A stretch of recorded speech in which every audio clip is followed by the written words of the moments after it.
There is some truly awful leadership advice out there. In this video, I'm going to share some of the worst that I've found. Hey, how's it going? This is Scruffy Leadership, a YouTube channel about management and leadership. My name's Ben, and I've been a leader and a manager in the tech industry for over 25 years. For this video, I'm not picking examples that are obviously egregiously wrong. That might be entertaining, but maybe not so informative. Instead, I've picked examples that might look reasonable, but which I think are unhelpful and wrong. And some of them really are pretty bad. Okay, let's start with a post I saw on Reddit.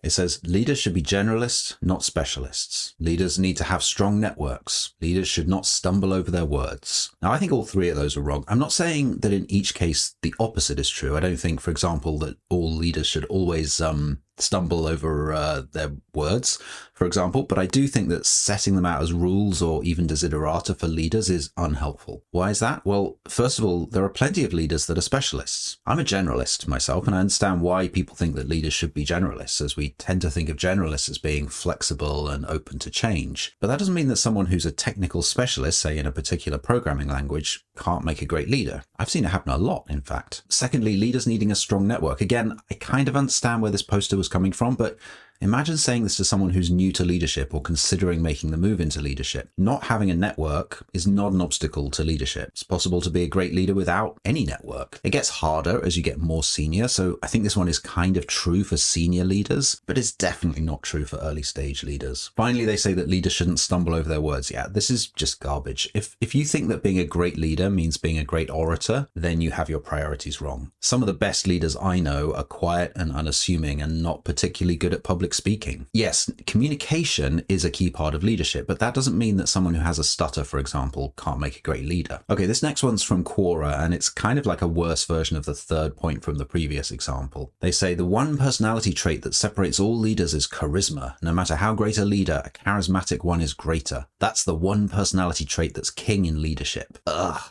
I think this is a myth particularly perpetuated by charismatic people. Yeah, some great leaders are also charismatic, but to say that this is the most important trait is just ridiculous. Much more important to be empathetic, kind, humble, and willing to grow. Charisma can be an advantage in some kinds of leadership positions, but in my view, it's just as often a way for ineffective leaders to hide their weaknesses. And this is the real problem with these kinds of specious claims about leadership. They paint a misleading picture of what leadership is about. It's not all about charisma and big networks. It's about looking after people and supporting their growth. Speaking of which, this next example is from Facebook. It says, never express too much love, affection, or care to someone because it's human tendency to underestimate anything that's free of cost. Now, this one's upsetting because it's so cynical. It seems to be saying that other people need to earn your care. If you ask me, the role of a leader starts with caring. The only time you can stop caring about someone is when you stop being their leader. And even then, I'd say that as a human being, it's pretty sad if you do stop caring entirely. But this post seems to be saying that we should treat people with indifference or worse and only show them as much kindness as you think they've earned. And that, if you ask me, is a path to a quick failure as a leader. Now, if you spend much time on LinkedIn, well, first of all, I feel sorry for you. And second, I'm sure you've noticed that there's a huge amount of really awful content on there. Here's an example. At first, it doesn't exactly look like advice, but it's pretty clear that that's the intent. It says, I fired 26 people as a CEO and I'm very proud of that. Later comes the explicit advice, always be quick to relinquish. Now, there is a valid principle behind this, which is that it is a bad idea to keep people around even after it's clear that they are unable to contribute to the organization. But I don't agree that you should be quick to fire people. I've seen many examples of people who were struggling at work, but with a little support and often a change in role have thrived. The reason I've highlighted this post isn't so much that I think the underlying message is wrong, it's the way it's being said, and again, the picture it paints of what leadership is about. No one should be proud of firing 26 people. That means they potentially ruined 26 lives, and unless those 26 people all lied in the hiring process, it means that he, the CEO, and his team made 26 mistakes in hiring. It perhaps says that they need to improve their hiring processes rather than boasting about the mistakes they've made on LinkedIn. Okay, up till now, I've avoided naming and shaming, but I will make an exception for Elon. He tweeted, I strongly believe that all managers in a technical area must be technically excellent. Managers in software must write software. And again, there's a kernel of truth here, but again, it paints the wrong picture of what leadership is about. Elon's right in that you can't manage software engineers if you don't know anything about the business of writing software. But I think it's clear that that to be a great manager of software engineers, you don't have to write software yourself anymore. In fact, once a manager reaches a certain level of seniority or size of team, it becomes pretty unreasonable to expect them to continue writing any code at all. Being a great software engineer means being fully immersed in the languages and the tools of your trade. To keep up with that while also managing a growing team means that one side of your work is going to suffer, or you yourself will. Now, I agree that software engineers shouldn't be managed, generally speaking, by people with no technical knowledge at all. But I definitely don't think that software engineering managers should, in general, be writing code. I've been managing software engineers for decades, and the last time I wrote code professionally was last century. And since I named Elon, let's also look at the view of Mark Zuckerberg. He says he doesn't like to delegate.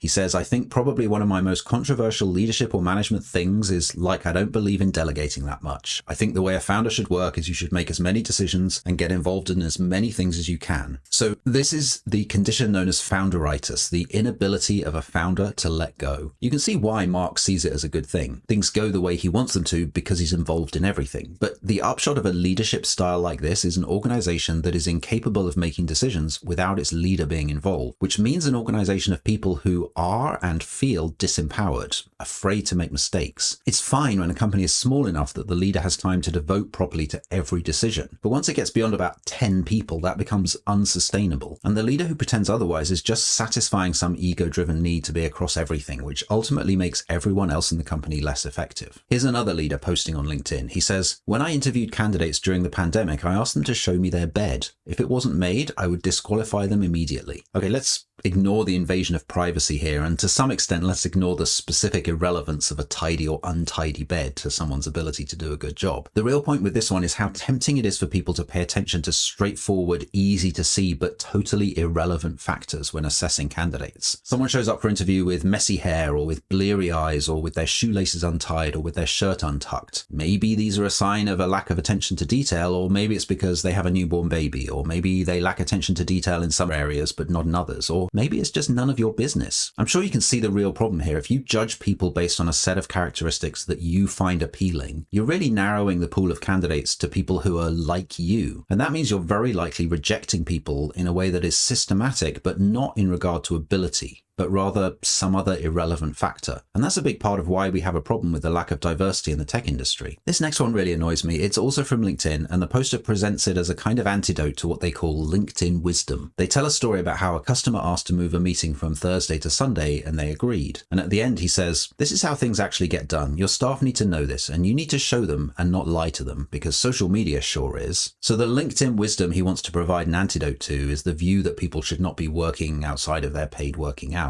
The sad thing about this is that although quite a few people disagreed with the poster in the responses, there were just as many people agreeing with him. One really interesting response, though, was someone who just said, but you're a founder. And that's the thing. This guy who founded the company and likely owns the majority of its shares is willing to take a sales call on a Sunday. Good for him. But the idea he's espousing is that we should be encouraging the people we manage to do the same.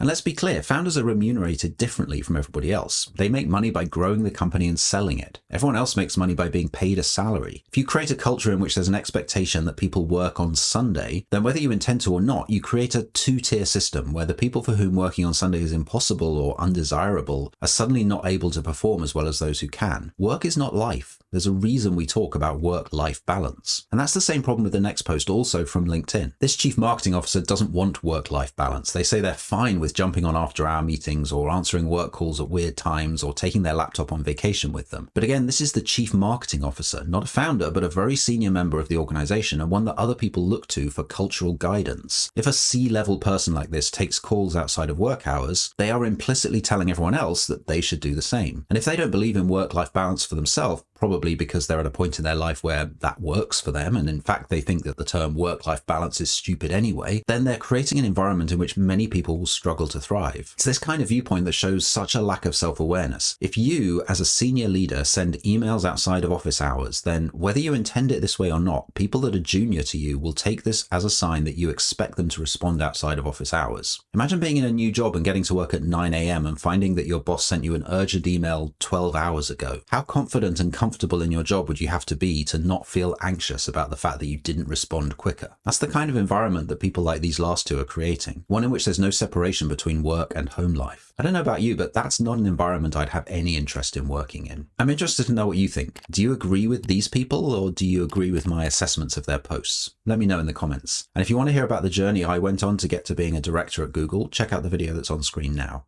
Bye. See you soon.